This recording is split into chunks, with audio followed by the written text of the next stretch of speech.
No, I'm not doing movie reviews today. No. Oh. Um. No, I'm actually covering something. Uh, it's kind of the same news every single day, right? It's not looking good for the human species. But the reason why I titled this stream in this fashion is that, people, it's just not a very popular subject. And people don't want to know. People don't, people would rather like watch a movie about the end of the world. Like watching a movie about the end of the world is like so, whoa, so interesting, right? And I kind of think that's the draw, the excitement around like conspiracy theories or anything doomy. People are super excited about stuff like that, but it's only exciting if you know that it doesn't actually mean doom, right? It's only exciting if you know that you can, shut the computer off or the TV off or the screen off or walk out of the movie theater and everything's back to normal again, right? So when you're actually looking at something that's like, oh no, this is actually real. It's overwhelmingly real,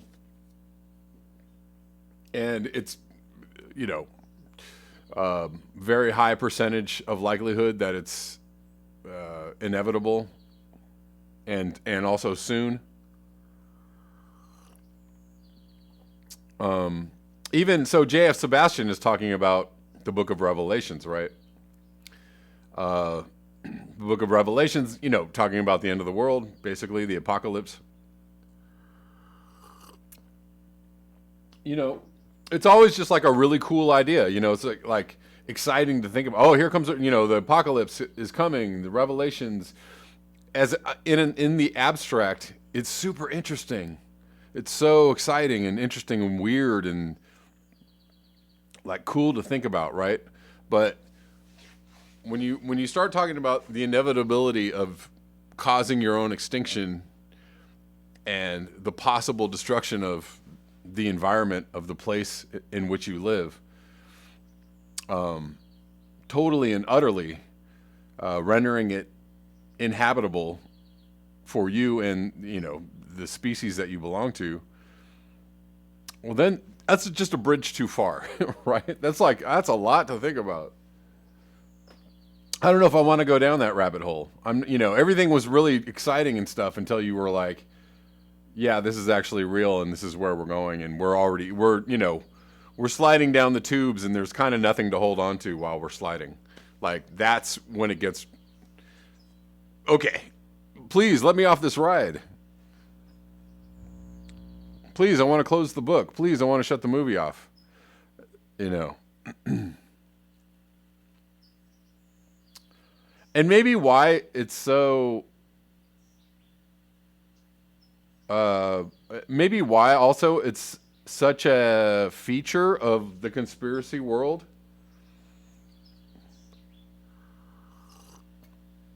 The climate change is a hoax thing. I also think it's very interesting and also very funny. Or maybe funny is not the right word. I don't know. I think it's very interesting that the climate change is a hoax feature in all of conspiracy land, or all of they're doing stuff to us land. Climate change is a hoax, is always a feature in that world. I think just because it's easier to think about if it's a hoax, right? Oh, climate change is a hoax. Okay, well, nothing to worry about. Guys, don't worry about it. Which is kind of like the opposite of what conspiracy land is all about. Conspiracy land is like, guys, they're doing stuff to us behind the scenes, these evil forces. And it's, for the most part, all of that is true. The vampire squid, the evil forces, the deep state, the oligarchy, all whatever it is, whatever you want to call it, whatever version of that you want to call it, is actually doing, terrible things and horrible things to people. That's really true. And the whole message of that in conspiracy land is, watch out, guys, look out, here it comes. But climate change as a hoax is like, is the opposite effect, right, of that. It's not a watch out, guys, here. It's like, nah, don't worry about it. It's a hoax, don't worry about it. And on top of that, to reference even more about the public perception of climate change, is that every time, climate change is the one thing that people continually get debunked on, right? Like when Alex Jones was on Joe Rogan's show the last time, he was fact checking him every single time he said something. Alex Jones would say something wild. He'd be like, fact check. And pretty much everything he was saying was true, except climate change. He totally was like, no. He totally took down Alex Jones on the climate change things. And Alex Jones didn't have anything to say until the very end when he was like, well, it's just not real, or something, whatever. He didn't have anything to say to that. In fact, I actually think he was like, I'll have to look into that. So again, this is the, if you really want to be in on the real conspiracy is that climate change is, setting us up for a really horrible, almost inevitable future. And they're not letting you know that. That is the conspiracy. One more time for the people in the back, for the people that haven't heard it yet.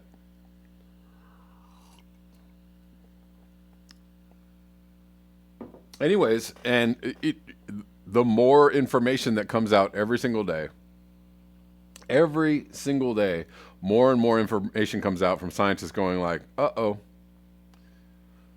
geez, this is not good. This is not good at all. Literally, like, what have we done?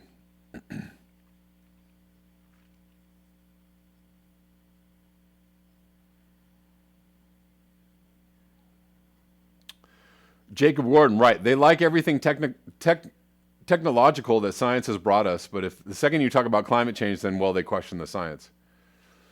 Well, right, and most of the, to their credit, not all of the conspiracy world is based on facts and evidence, but, a lot of it they actually do, right? Like, I would include, like, Ryan Christian and Whitney Webb in conspiracy land, like, and not saying that, not nut conspiracy land, like real fact, like they're bringing the facts, they're bringing the truth, they're bringing the reality. And Whitney Webb even references climate change when she talks about, things that are happening. She does reference very minimally the climate crisis, and all the progressive channels do the same thing.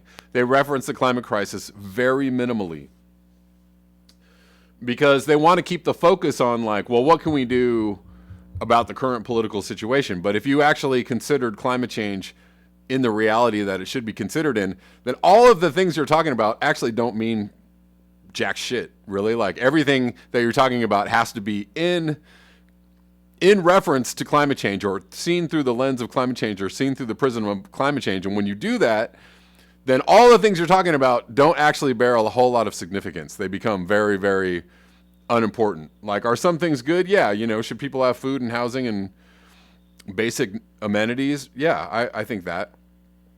But when you look at things through the lens of climate change, you have to question everything about the way we're organized as a species. And you have to actually question the way in which our species even looks at itself. So it's a way deeper problem than people are even willing to take on or get into.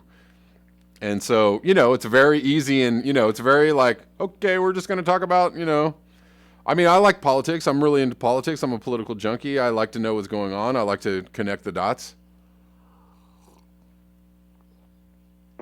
But what's the point of connecting the dots if you're not even connecting the biggest thing? The biggest dot in the room, the largest, the thing that is just eclipsing, the fucking black hole There's a black hole coming our way. It's eclipsing everything. It's sucking everything into it. That's called climate change. If you're not referencing what you're referencing in conjunction to climate change, you're kind of not really talking about anything. You're just talking about, like, you know, the pawns, moving the pawns around the chessboard.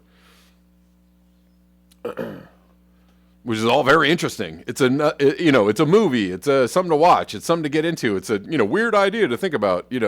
I spend my day thinking about weird ideas. I like weird ideas.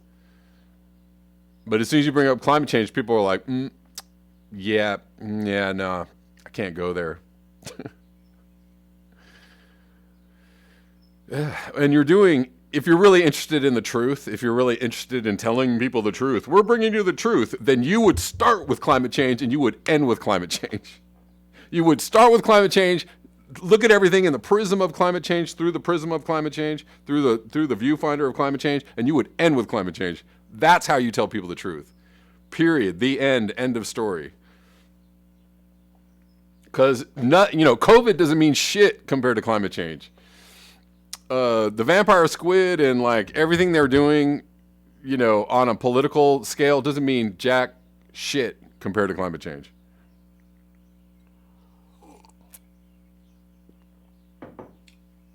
But I love the truth tellers. I enjoy the truth tellers. I'm really into it.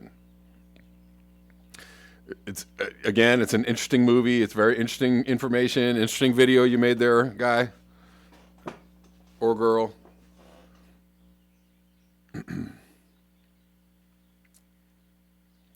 No, you're right. TCR Galaxy, Jimmy Dore doesn't mention overshoot. I mean, that's the thing. Could you guys not call me in the middle of my show? Thank you.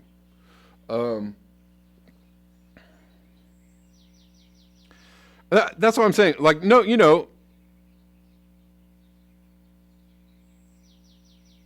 no hate.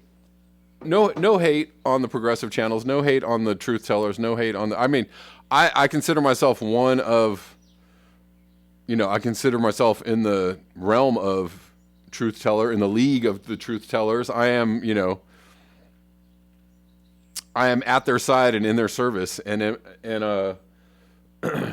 I support all truth tellers everywhere.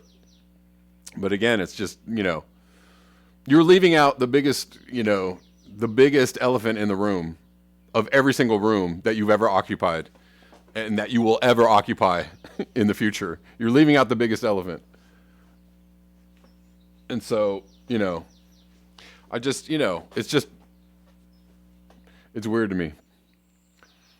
It's weird to me. It's just weird to me because it's so obvious. It's so apparent. It's such a large looming problem. And yet even all the truth tellers are like, I don't really want to, nah, I'm good.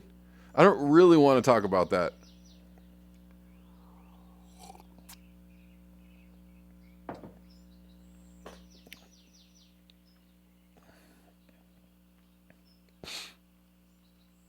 TCR Galaxy says, no, you would start with overshoot. Well, perhaps.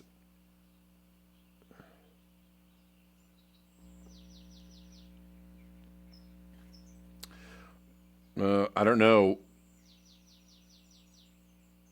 I just don't know. I don't really know. I'm pretending I have friends that call me. Hey, come on now. No, I actually have spam callers that call me like all day. I'm trying to get rid of them. It's really getting annoying.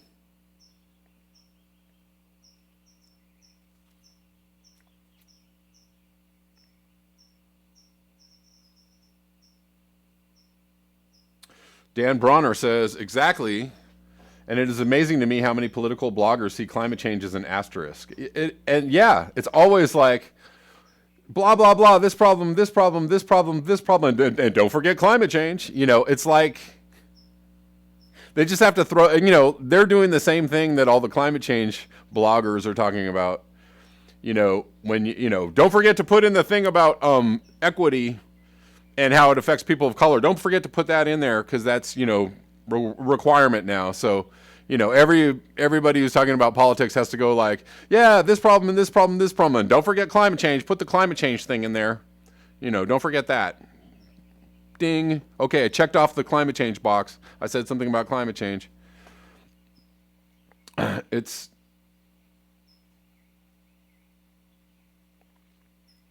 what's up, Muzza? How you doing? Everyone say hey to Muzza.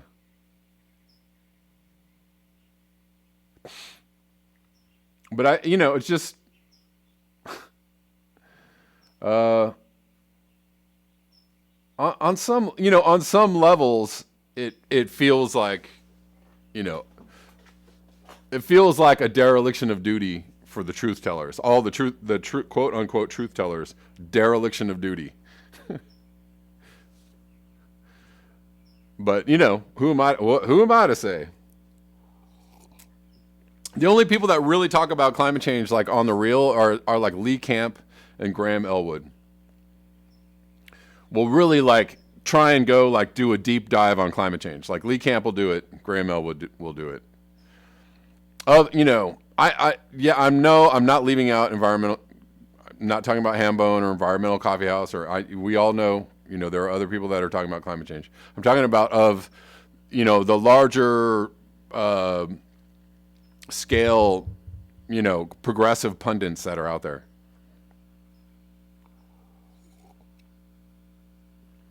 Yeah, Kevin Shanholter, right. It's the biggest story in the history of humans, and the progressive channels cover climate change no more than the lamestream media. You're right. I mean, probably they give it about the same airtime.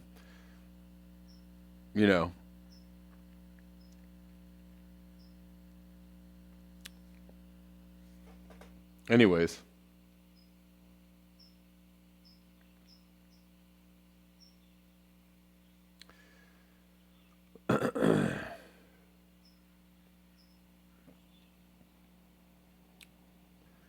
Realize says few political junkies are educated about environmental issues. We can't know everything. Well, I mean, the thing is that there's plenty of information out there. It's not like I have too much to talk about today. Way too much. Every single day I have way too much information to present. It's not like there's a lack of information. It's just you're not looking at the information. You're not spending any time looking at the information. Why? Because you look at the information and you go, uh-oh, let's put that away. That is a ratings killer. that is a bummer. That is because if you just talk about like, well, let's get, minimum wage, or let's get Medicare for all, or let's, push these, talking points down the road a little bit. Oh, that sounds like something you can like take on and handle, and people can get really like, oh, yeah. But if you're talking about, oh, guys, what about the end of the history of human beings on planet Earth? Yeah, let's talk about something else.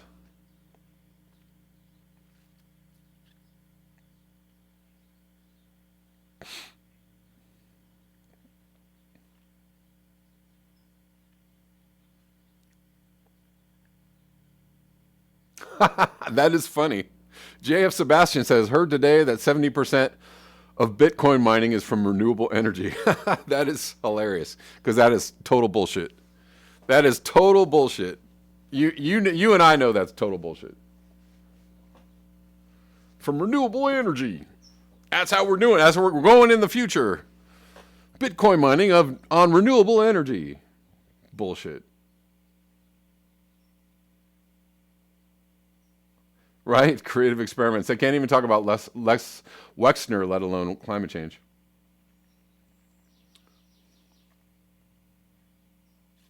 Anyways, I kind of went on a big old ramble.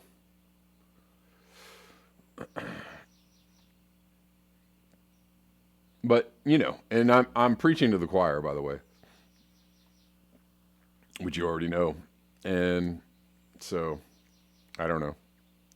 Sorry, that page doesn't exist. What are you talking about? Oh, did Ben C deleted his tweet because he got too much crap. Anyways, I was going to show you this tweet from Ben C, but a bunch of scientists were like, hold on a second. Ben C posted something about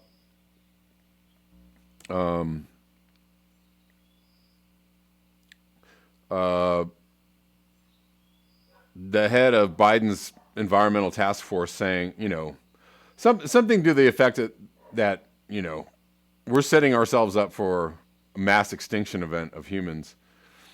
But it was kind of a continuation of what he was saying anyways the other day, which was, and they know this. They all know this, right?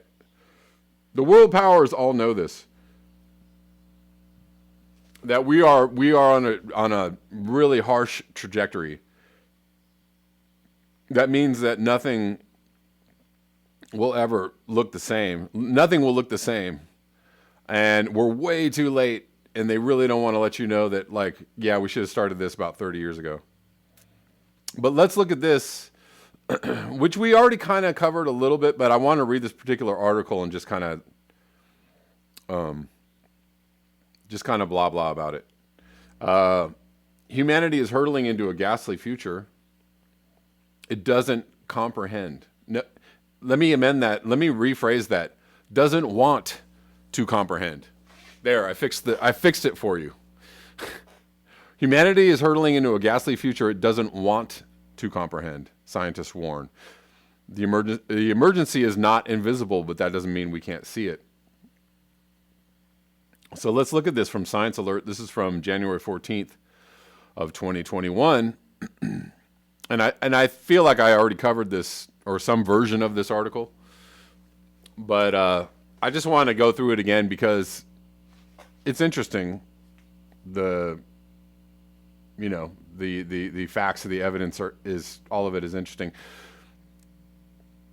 The emergency is not invisible, but that doesn't mean we can see it. After decades of inaction and ineffective action on biodiversity decline, climate change, and pollution, civilization stands on the precipice of a ghastly future. It has gravely underestimated. An international team of scientific experts warns in an unnerving new study. Unnerving. Change the channel. Quick, look away. The scale of the threats to the biosphere and all its life forms, including humanity, is in fact so great that it is difficult to grasp for even well-informed experts, the researchers, led by global ecologist Corey Bradshaw from Flinders University in Australia, explained in their paper. The mainstream is having difficulty grasping the magnitude of this loss, which is why I had that big old long rant in the beginning of this. The mainstream is having difficulty grasping the magnitude, despite the steady erosion of the fabric of human civilization. We all see it, and more people see it than you think, right? A lot of people out there are acknowledging, seeing it, and going, and then putting that away and going, but we're not going to bring that up. We're not going to go on and on about this, okay? Because that's just a bummer.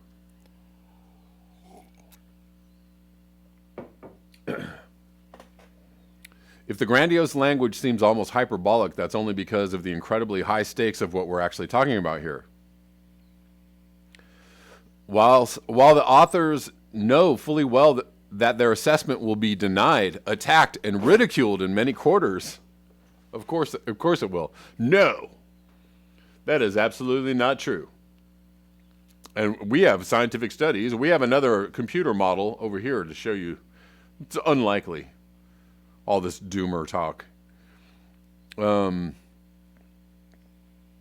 knowledge doesn't obviate them or the scientific community they represent of the responsibility for sharing the news. They're going to share it, even though they're going to be denied, attacked, and ridiculed in many quarters. Our message might not be popular, and indeed is frightening. And that's why the progressive channels don't talk about climate change, because it's not popular and it is frightening. It's way too frightening. It's like, yeah. When the movie becomes a little too real is when you want to turn it off. Find something a little like a lighthearted romance comedy, rom-com to watch. The researchers write in a companion piece on the conversation. But scientists must be candid and accurate if humanity is to understand the enormity of the challenges we face. According to the team's research, a review of over 150 studies on different aspects of the worsening state of the natural world, the central problems we face are economic and political systems centered around unsustainable human consumption and population growth at the expense of all else.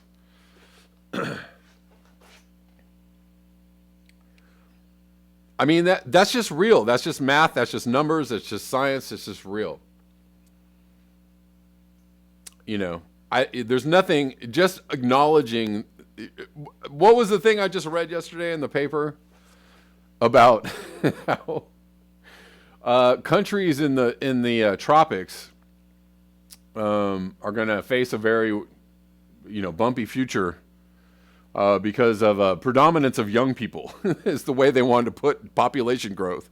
A predominance of young people.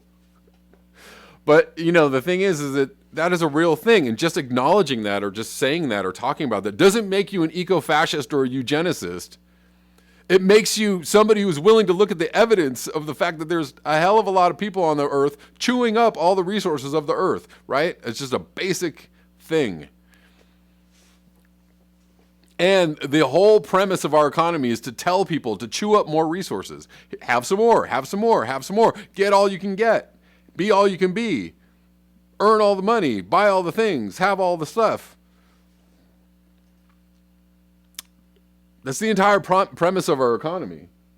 And that premise encourages and fosters the problem that we have, is which there's 8 billion people almost chewing up every resource on the planet. That's just reality. That's just fact. So just talking about that fact and realizing that fact does not make you, in the league of Klaus Schwab or some other bullshit.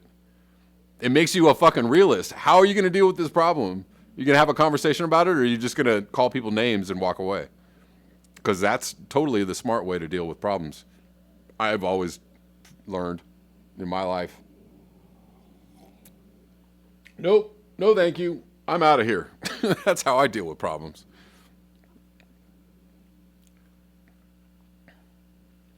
The roots of biodiversity loss can be traced back some 11,000 years to the start of agriculture.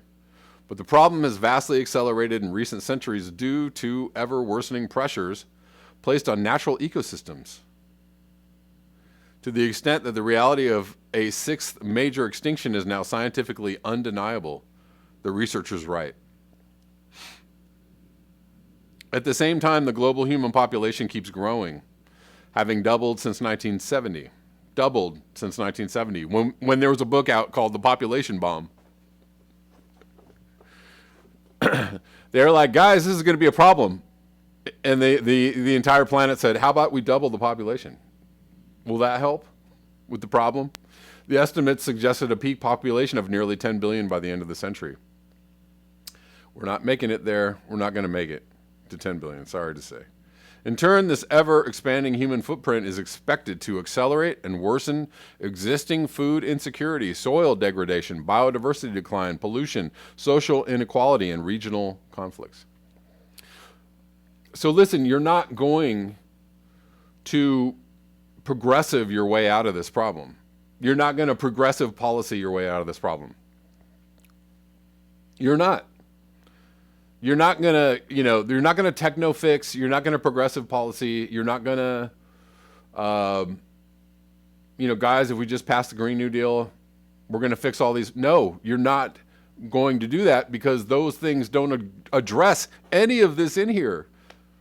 Soil degradation, biodiversity decline, pollution, social inequality, and regional conflicts, food insecurity, like all of these things are greater problems than we can just snap a finger and fix, with some techno solutions. I mean, I want to, honestly, listen, I want to believe that if we just get rid of the vampire squid, the ruling elite, and the monsters of the world, and we just distribute everything equitably and fairly, and we all just, start doing permaculture, like, I want to believe that could be a solution to the problem. And actually, we're not going to solve the problem unless we get rid of the vampire squid and we distribute resources equitably, et cetera, et cetera. But we also have to talk about how it is that we arrange our society, right? If our society is arranged around people buying and having more things and getting more stuff and getting more wealth and having more wealth and having more stuff, it ain't going to work.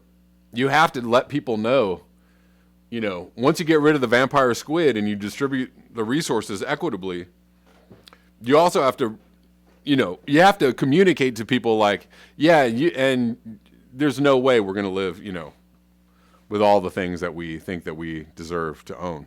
It's just not going to happen. So we have to talk about how that rearrangement, major drastic rearrangement of society can even happen. And then assuming that we can do all of those things, we're still destroying the planet, hand over fist. How are we going to stop that part? How are you going to stop that part? You're going to stop. You have to stop that on a dime. And you have to talk about that part. A massive ecological overshoot is largely ecological overshoot, right? So ecological overshoot is a natural phenomenon that happens in nature. When a population gets too big for its carrying capacity of its environment, what happens? Nature has a way of dealing with it. It's not very nice. It's not a very pretty solution, but the solution happens always. And it will happen to us, even though we think we're like super smart and we're going to outthink our way out of this problem. We're not thinking very clearly about this. The massive ecological overshoot is largely enabled by the increasing use of fossil fuels. The researcher's right. Increasing use of fossil fuels. We are increasing our use of fossil fuels. We're not decreasing our use of fossil fuels. We are increasing. These convenient fuels have allowed us to decouple. This is very key. Decouple human demand from biological regeneration. In other words, it allows us to chew up more resources than the earth can renew. That's why people in the United States use up 5 Earths worth of resources every single year or something like that. People in the U.S. Globally, we use, what is it, 2 Earths? Or is it 1.5? I don't know what it is. We're using a lot. We're using more than the Earth can regenerate every year. We overshoot every single year, the planet. But if we're talking about just the U.S., it's 5 Earths worth of resources. So, what are you going to do about that equation?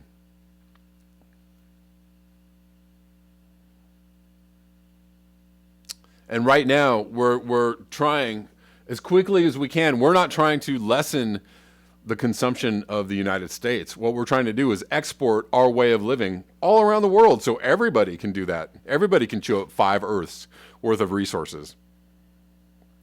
You have an answer for that math problem there?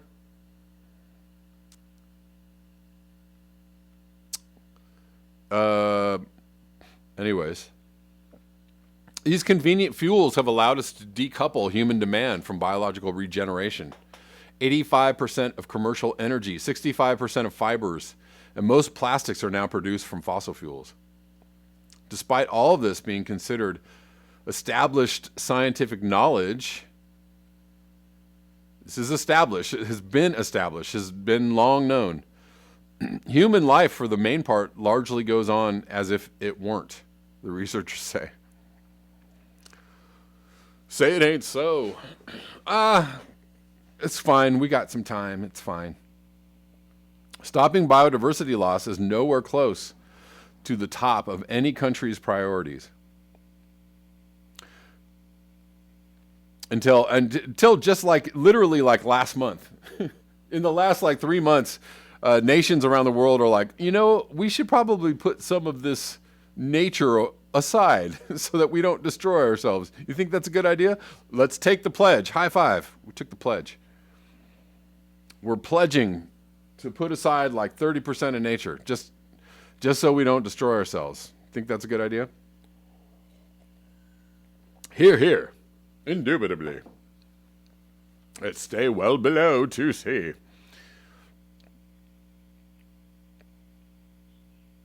Stopping biodiversity loss is nowhere close to the top of any country's priorities, trailing far behind other concerns such as employment, healthcare, economic growth, or current stability, and that's what I'm talking about. The concerns that we have, basic human rights or human access, the access of the needy to these things that people deserve, right? Employment, healthcare, economic growth, or current stability, right? These are concerns that people have in a regular paradigm. But climate change is like a big ass bowling ball. You have these pins of like social justice in the bowling alley, right? And they're all like, healthcare, a fair wage, living wage, access to clean water and food, good food, right? These pillars of like human justice. And climate change is just a big ass bowling ball. Whap! I'm gonna knock all those pins down. Those pins ain't shit compared to me. I'm climate change. I'm a bowling ball. I know I'm being really harsh. I apologize if I'm upsetting anybody. But it's true. It's really, really true. Like, so they're saying the concerns are employment, healthcare, economic growth, currency stability. Like, things like people are like, yeah, I'm concerned about these things that affect my life in a, in kind of an immediate way. Or if life was going into the future normally, right? And I'm, supposed to plan for my future or, get a nest egg for my kids or have a family or, all that stuff. These are the things that people would be concerned about. But, biodiversity loss, overpopulation, running headlong into an extinction event, those wipe all those concerns just clean off the board. Nope. Sorry for your concerns. Unless you look at those concerns through the lens of climate change, the viewfinder of climate change, you're not going to do shit about those concerns because those concerns won't mean much in about 5 or 10 years or 20 years or however long we have. So start looking at those things through the lens of climate change if you want to actually do something about them. Or consider them in a way that is consistent with reality.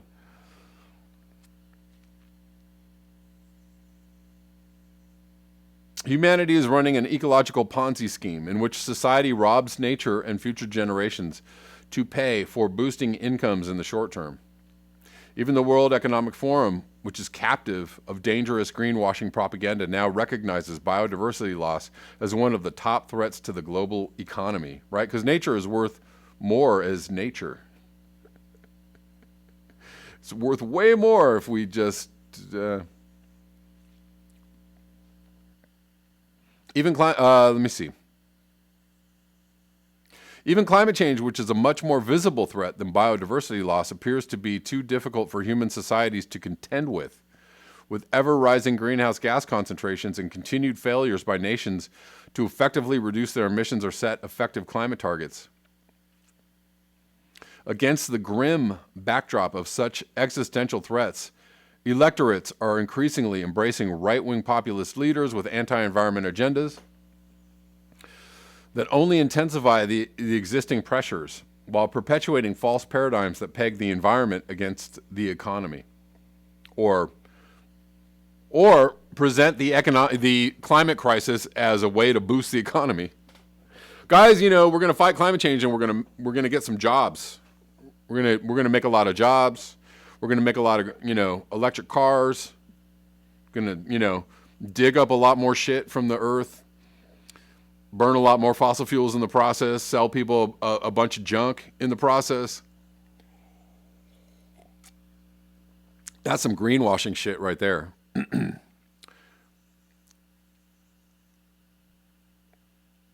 So it doesn't really matter if it's a right-wing populist or a left-wing greenwasher. It's all the same. In the long term, the authors say we are looking at a ghastly future of mass extinction, declining health, and climate disruption upheavals, including looming massive migrations and resource conflicts. If we are unable to change the course of human society in a direction that prevent extinctions and restore ecosystems, what does that look like? What does that look like? How does that happen? How does that really happen? Like, not like, you know, not in a kind of like fairy tale words kind of way.